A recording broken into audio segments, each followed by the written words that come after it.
Manifesting works, guys. You should do it. But also that goes both ways.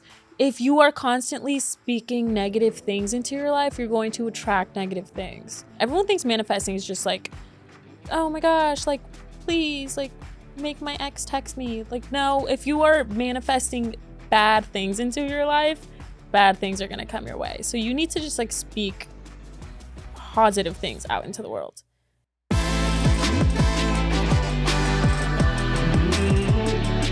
Hi guys, welcome back to the Brutally Honest podcast.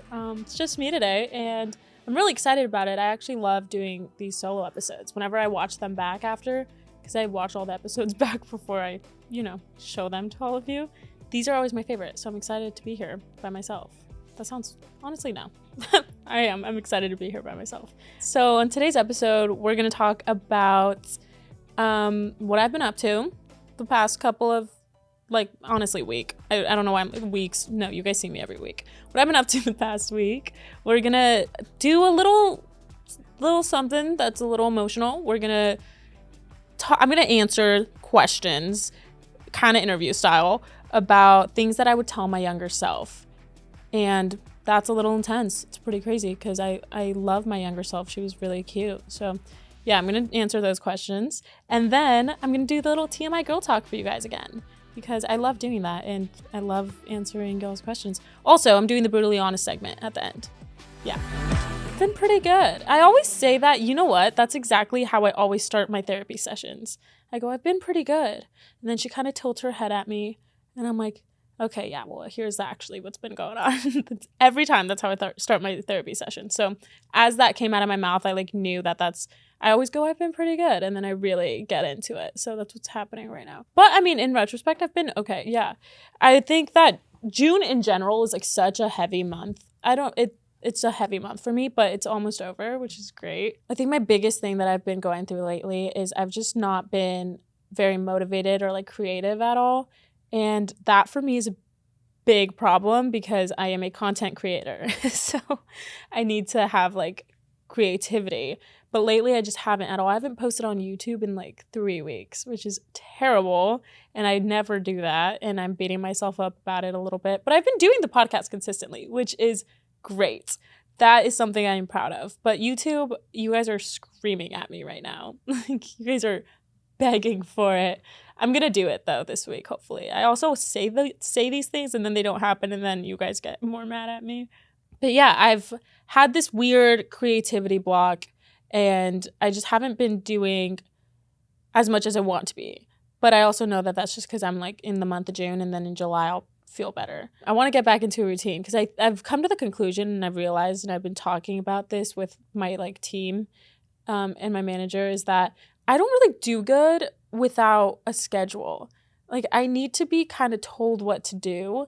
And I know that sounds stupid and it makes me kind of sound like a toddler, but I like being told what to do. I like schedules. And I think that's what I'm used to. And also playing a competitive sport, you get literally disciplined while playing sports because you have a coach and you have to do what you're told and you have to train for an end goal.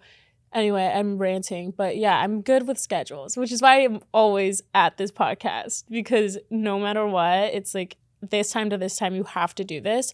And I love that because then I do it and I don't have room to be well, no, I just do it. So yeah, that's what I've been up to is just trying to get back on a schedule and a routine so that I don't feel unmotivated at the end of the day and I don't beat myself up and be what did you do today? And then, I realize I didn't really do much except build a Lego set. That's not the goal here. It's funny because whenever I do solo episodes, I get really weirdly deep and everyone in this room knows a lot about me. There's people in this room, everyone knows a lot about me.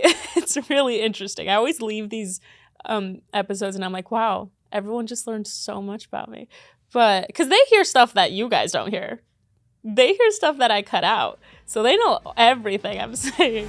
Today's episode, I'm going to be talking about things I would say to my younger self about multiple different topics, which is going to be interesting because I have so much love for my younger self. And I when I think about my younger self, I always want to just cry because I'm wow, girl, I did you dirty in so many different ways. So I get kind of emotional when I talk about things like this. So this is going to be maybe, I don't know. It'll probably be emotional. I'm just warning you guys. What would I tell younger Sabrina about friendships that I'm going to have in my life? I would tell my younger self to make sure to put myself first before other people, because I'm a very caretaker. Like, I like to take care of people. And in my friendships in my life, I've realized now and experienced through a lot of therapy that I tend to put other people way before myself. All because I love people very in like a very intense way, but also because I like to avoid my own problems. So if I'm fixing other people's problems, then I don't have to fix my own problems. And I've realized that. So when it comes to friendships, I would tell my younger self to prioritize myself before any friendship, because that has bit me in the ass before. So that's advice wise. But also, like, something that I've realized is that when any friendship that I've ever had, if it ended badly or if it was a great friendship, it all teaches you something, and you just have to like find what that is. Because every relationship you're ever going to have, friendship wise, I guess, since we're talking about this, teaches you something that you can like get a positive out of. It doesn't all have to be negative, even if it ended negatively. You know, you can find something positive in it. Wow, I sound like a therapist. This is crazy. What would I tell my younger self about my family? I would remind my younger self, because as I grew up and I started to be more independent and I've moved across the country when I was 18 years old, I just kind of I forgot that my family is going to put me first all the time. And like, I have 3 siblings that will do anything for me, and I have a mom and a dad that would do anything for me. And when I kind of got used to not being around them, and whenever I would go through anything or I needed somebody, I would turn to like the immediate people around me, which were my friends and stuff, which is great. But at the end of the day, I have a family that really like values me and wants to help me and wants to know what's going on in my life. And as I grew up, I lost sight of that, and I forgot that until this year. Now I'm like back. I've realized it, and I was like, wait, why don't I just call my mom? Like, if I'm like going through something or I'm like upset, I'm like, why have I not called my mom? And I started doing that again. But for 2 years, I completely lost that. And I would tell my younger self to call dad every day, because he will yell at you every day. You can't miss a day. What would I tell my younger self about dating? You guys know me at this point. I have such a weird relationship with love and stuff, like, and I'm not the smartest when it comes to it. So I think when it comes to dating, I would just tell my younger self to not take everything so seriously. You know, like, dating is called dating for a reason. Like, it's not, every guy and girl that you meet is not going to be endgame. You know, you don't need to like ever since I was little, I was such a romantic person, and the idea of love was so like, it was infatuating to me. And I tend to just, I meet someone, I'm like, oh my gosh, this is what our wedding is going to look like, and this is what our kids are going to look like. I am so predictable. So yeah, I would tell my younger self to just, nothing is that deep. Like, just, you're good. Take it slow. What would I tell my younger self about my career path? Well, it's not what you think it's going to be. I'll tell you that. You're not a vet. You're not a vet. You are doing so many really crazy things that, like, I don't even know that, gosh, if I, not even by younger self, when I say younger self, I imagine like little toddler Sabrina, like running around with pigtails.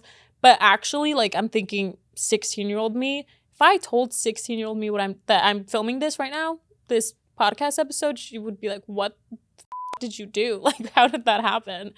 I would just tell my younger self that she's very lucky, very, very lucky. And that, like, a lot of people would be so, like, they would want to be in her place, and just to be very, like, thankful. When I first got into the industry, I kind of lost sight of the fact that I'm in the industry, and like, that's a really crazy big deal, and it's a blessing.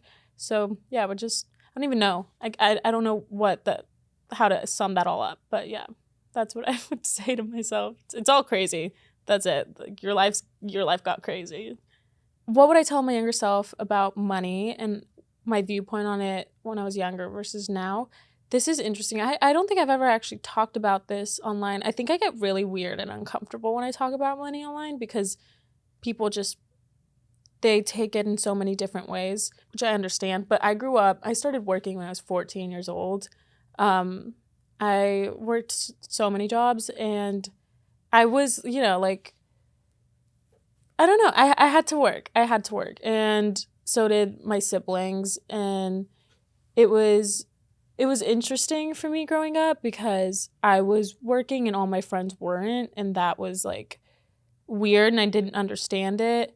But I didn't mind it. That was my normal, and I always had to have a job. I was in a position where like I needed to work, and everyone in my family needed to work to like provide for each other and stuff. And now that I can provide for my family, it is like so mind-blowing, and it's such a blessing. And I don't know. I don't know what I would say. This is interesting. I feel like I'm being interviewed. I do. This is really interesting. I feel like I'm on a podcast answering questions right now. And I am, but it's mine. I'm the host asking myself questions. This is really cool. Okay, what would I tell my younger self about self-confidence? I don't know. God. I struggled with an eating disorder my whole life, like since I was 14, since I started playing sports. And now I'm in the entertainment industry, which is interesting because this is a very kind of cutthroat, like competitive, and it's just like a comparing game in this industry. And that's just how it is. And everything you do is publicized, and everything that, you go on Instagram, you see beautiful girls, and it got harder. It definitely got harder when I moved to Los Angeles. It got so much harder, and then it got easier because I just kind of got used to it. And I realized that you only have one body and you're stuck with it. So you might as well find things to love in it because it's not going anywhere, So once I accepted that, I was good. But it took me a long time, and it was all a process. So I don't know. I'd just tell my younger self to hang in there. What would I tell my younger self about fame?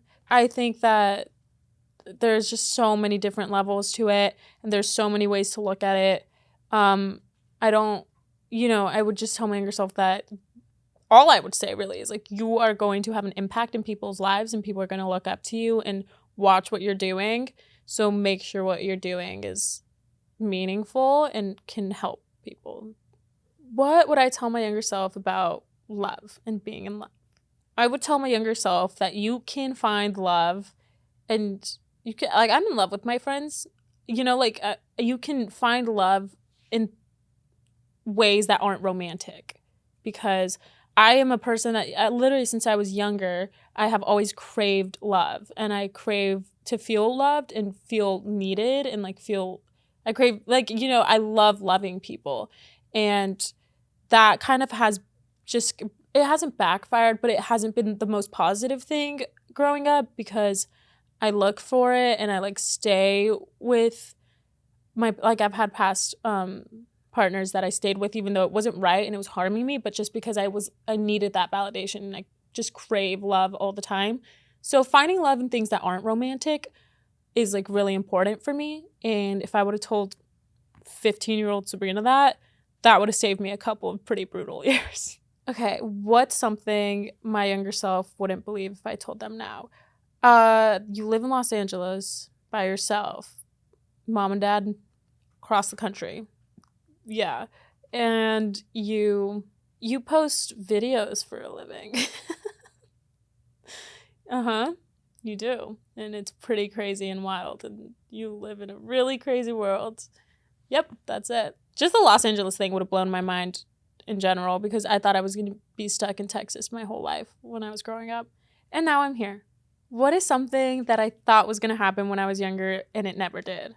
I thought I was going to marry my first boyfriend, my childhood, my high school boyfriend, and that didn't happen. And you are very lucky that that did not happen. So it's all good. I really was, though. Like, I thought that was going to happen. Truly, I really did believe that. And now look at me.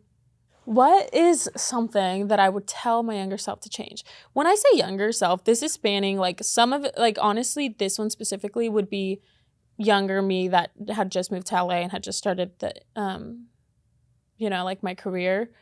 I would tell my younger self that I don't need to always speak up and, like, try to defend some things are just better left alone. People that love you and know you, and, like, they will respect you no matter what, and you don't have to always speak your mind and butt in. Like, some things are fine and they're just left unsaid, and everything happens for a reason, because when I first moved here and, like, things would happen online, I would just always open my damn mouth, and it just wasn't beneficial for me, because at the end of the day, a lot of people don't actually know you and they're not going to listen. So just, let things go. Things are fine.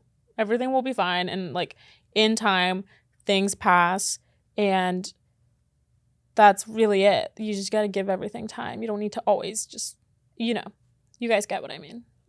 Am I proud of my younger self, and would they be proud of me?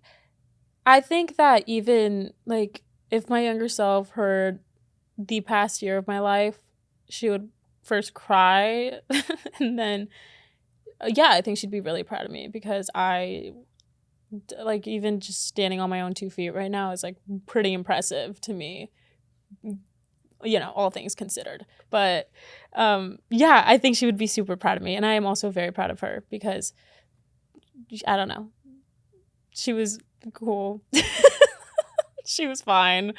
High school me was honestly just, like, so happy. And then younger self is literally, you could say that what I said 10 minutes ago was my younger self. So I don't know. I think I'm proud of myself all around. So, okay, guys, we're done with all, like, the deep, cheesy, corny shit. We can go lighter now, and we're gonna answer your TMI questions. I do this little TMI girl talk thing on my YouTube channel. So we're gonna do that again. I'm gonna answer y'all's questions, and, I overshare about my life so that you guys can learn and hopefully not make the same mistakes I have. All right, these are real questions from Twitter from you guys. These aren't made up. That's terrifying. Because you guys don't hold back. I've been on Twitter a couple times. I know what's up. I know what you guys are saying.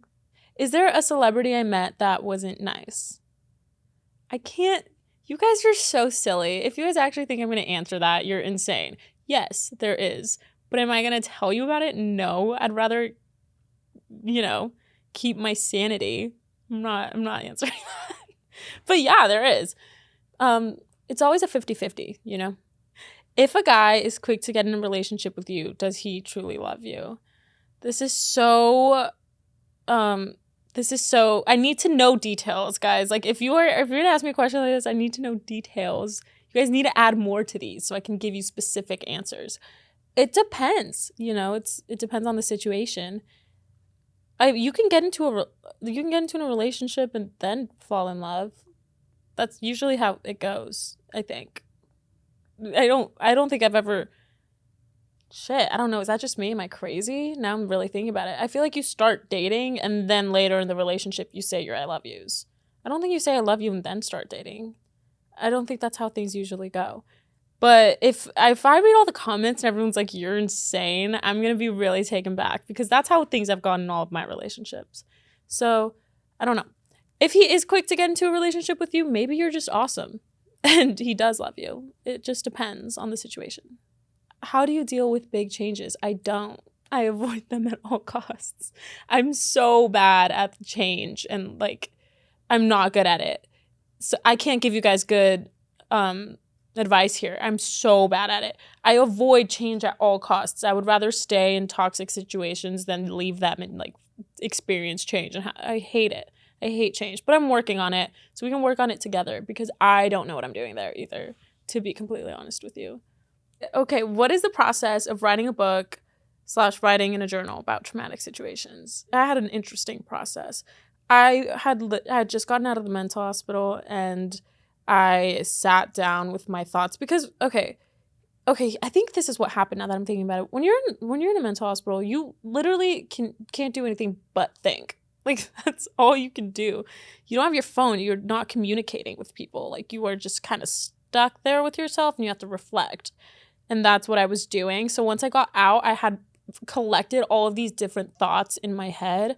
So I just started writing them all down. It just kind of like came out of me. Like, it just was literally pouring out of me, which is how I wrote my book, because 2 days later I had written 20 chapters and it was really just intense and crazy. But it's because I had built up so many things in my head while I was in the mental hospital. I don't know. I think that was very specific. I don't think you guys were asking actually me how I wrote my book, but I just answered that anyway. You just have to, like, as you're feeling the emotions, write them down. Don't like wait a couple of days. You write everything down as you're feeling it, and date them too. That's just a tip, because then you can look back at it and be like, this is how I was feeling on this day, and it's interesting to compare it. You know, like comparing it 1 year later and seeing how much you've grown.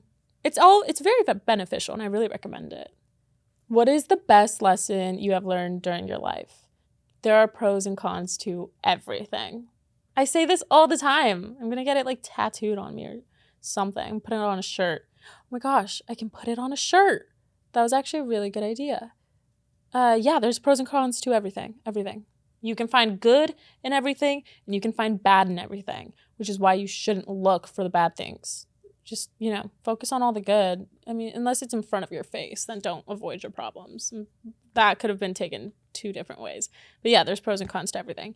And, people get really weird when you talk about this, but I do think everything happens for a reason. You can learn and you can learn stuff from any situation you have ever been in. You just have to look for it and not dwell on all like the negativity and everything, which is easy to do, and most people do.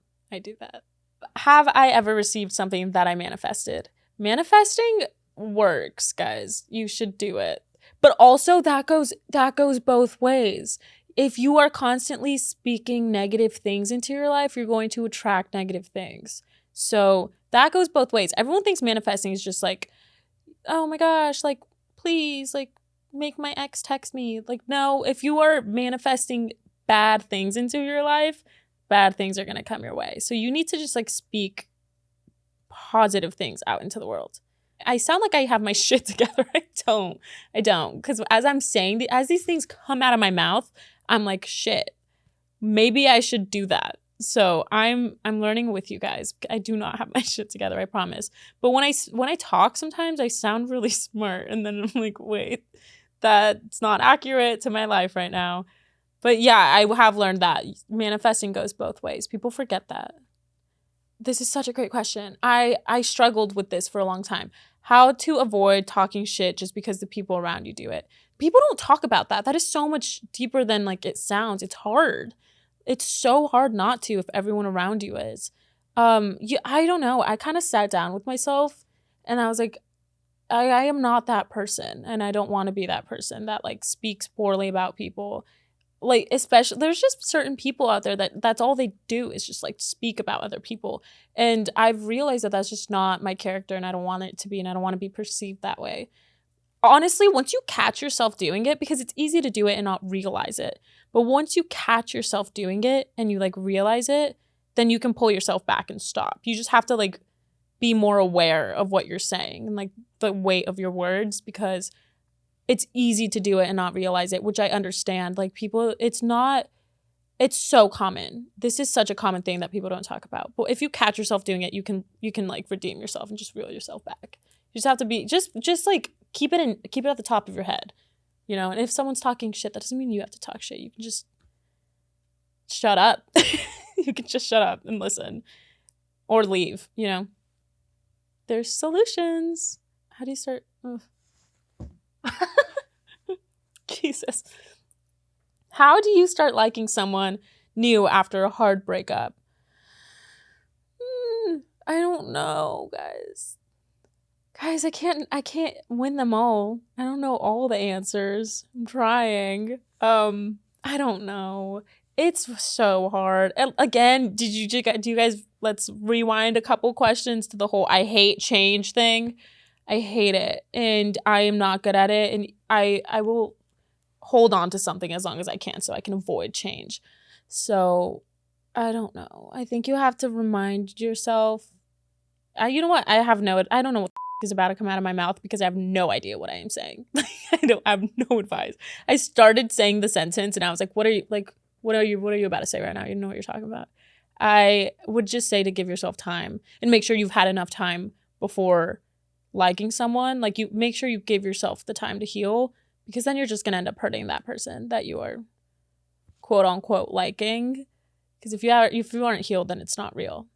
I need help with staying away from my toxic ex. She's always checking on me, and as much as I won't go back because I know I shouldn't, it's getting really hard. Damn it, guys. Okay, I take back what I said. I need more details. Like, why'd y'all break up? What did she do? What did you do? I want all of it. I want the story times so I can react. But fine.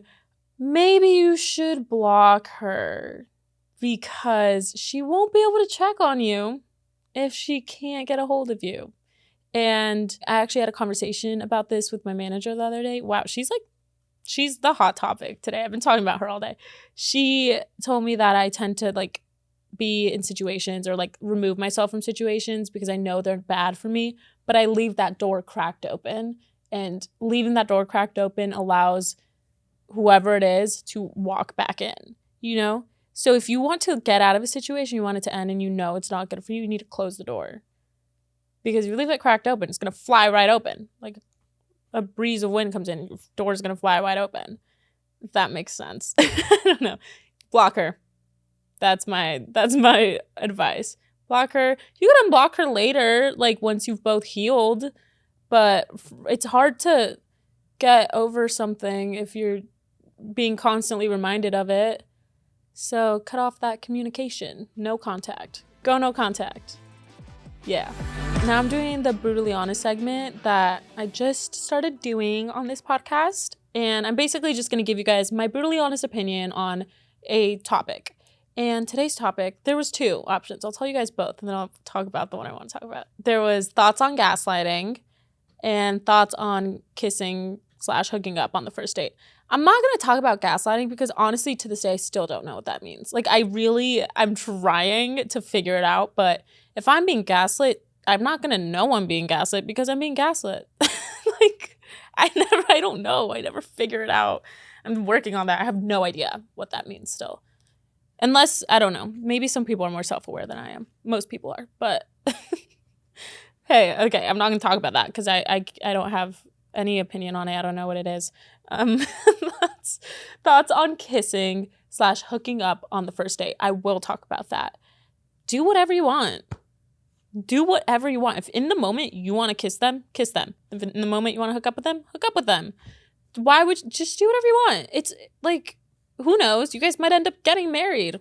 Maybe not. Who cares? In that moment you wanted to do it. You're all good. I don't think there needs to be this big stigma around it. It's all just what you want to do, what you're feeling. It's literally up to you. You don't have to care about the stigma. Don't kiss on the first date. Why not? Just do whatever you want. I don't know why it has to be such a big deal. I think that everyone is entitled to whatever they want to do, you know? It's not the end of the world if you kiss someone on the first date. I don't know. I think this is such a big deal for no reason. Literally do whatever you want. If you want to kiss them and they want to kiss you, then kiss. Boom. Fireworks. Sparks fly. Amazing. You guys will get married. Maybe. I don't know. See, that's how my mind works. And that's why I don't know what I'm talking about half the time. Because I'm a little delusional. Yeah. Okay, guys, that's it for today's episode. Thank you guys so much for being here. You can follow me on all social platforms at Sab Queseda and Sabrina Queseda on YouTube. Even though I haven't posted in 3 weeks, please don't kill me and don't yell at me. I know, guys, I get it. And you can subscribe to this podcast video format on Past Your Bedtime YouTube channel. And you can listen to this on all streaming platforms. Please actually tell me what you do while you listen to this podcast. I'll see you guys next week. Thanks for hanging out with me. Bye.